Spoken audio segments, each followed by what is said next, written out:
വീട്ടുകാർക്ക് ചുമ്മാ ഓസ്ട്രേലിയയിൽ പോയെന്നങ്ങ് പറഞ്ഞു നടന്നാൽ പോരെ? ഇതൊക്കെ ചുമ്മാ നടക്കുന്ന കാര്യമാണോ? നേഴ്സായിട്ട് അവിടെ പോയി വർക്ക് ചെയ്യുകയാണെങ്കിൽ ആദ്യം നഴ്സിംഗ് രജിസ്ട്രേഷൻ കംപ്ലീറ്റ് ചെയ്യണം. അതിനാദ്യം ഇംഗ്ലീഷ് എക്സാം പാസ്സാവണം. അത് കഴിഞ്ഞ് ഓസ്കി എക്സാം പാസ്സാവണം. അതിന് പോകണമെങ്കിൽ വിസ വേണം.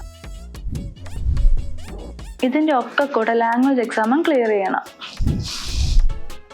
ഓ, ഒന്ന് ഓസ്ട്രേലിയ പോണ എന്തൊക്കെ കടമ്പകൾ എൻ്റെ ഭഗവാനെ. ഇതെന്തോന്ന്? ഇതാണ് RN ബ്രിഡ്ജിംഗ്. ആരുടെ ബ്രിഡ്ജ്?